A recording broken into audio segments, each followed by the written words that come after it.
you would like to see a serious passing of the torch. Why? I would. Well, I think that the baby boom population in general, the people who came who were born after the war ended, they've had their time in the sandbox now in governing. And I think, frankly, that while there have been some good things, there's generally been a sense of disappointment about how well they've governed or how badly they've governed. And very, very importantly, we have an election coming up in 2024 in which it's very possible that we will have Donald Trump facing off against Joe Biden. If one of those people wins the presidency, he will be governing while he's in his 80 years of age. We've never seen anything like that before, and frankly, I think it's a real risk. That was legendary presidential advisor David Gergen celebrating his 80th birthday with a message for Donald Trump and Joe Biden. Retire. The average age of a United States senator is now 64 years old in a nation where the average age is just 38. And almost half of the Senate is so old that if they worked for an airline, they would be forced into retirement. But no one can stop them from piloting the United States of America.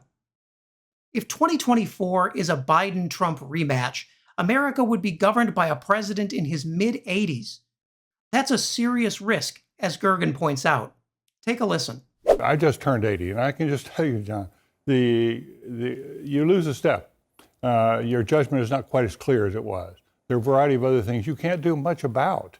And to put somebody in that office with those kind of vulnerabilities and giving them 4 years, we don't know where things will go. And I just think it's a mistake for either party to put forward people who are going to be essentially trying to run the country in their 80s. A YouGov survey conducted in January of this year found that nearly 6 in 10 Americans approved of imposing age limits on elected officials. And surprisingly, that feeling was bipartisan. 57% of Democrats, 60% of independents, and 64% of Republicans supported banning oldsters from lawmaking. And how old is too old? 39% of respondents said 70. Just under a quarter said 80. Even the internet's most online man, Elon Musk, weighed in. His preferred age limit? 69. Nice. Voters are eager for younger candidates. That's not helpful for Joe Biden, but it's devastating for Donald Trump, who's likely to face a primary campaign filled with younger, more energetic conservatives who are out to out-Trump the man himself. Trump has already faced some calls from Republicans to pass on a third presidential run because of his age. There are even signs the former president himself has considered staying out, telling reporters he would cite his health as an excuse if he decided not to run in 2024. For his part, Joe Biden has taken a different approach, reasoning that you can't lose power to millennials if there are barely any millennials holding office in your party. He's already included big names like 40-year-old Pete Buttigieg in his cabinet, and smart advisors are urging presidential hopefuls to hold their energy for 2028.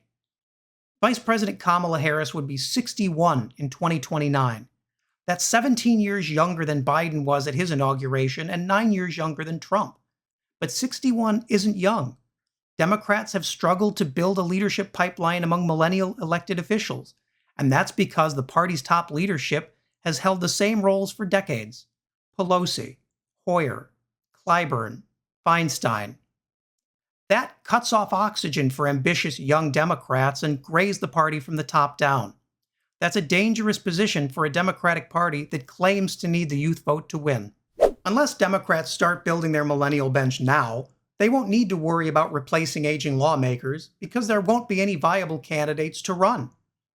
Bringing new blood into the party is critical, not just for leadership development, but to create a party that truly reflects the America we are now, not the nation we were 40 years ago when many of these elected officials were first elected. But in order to do that, the young left must achieve something incredible: convincing the party's senior citizens to give someone else a turn.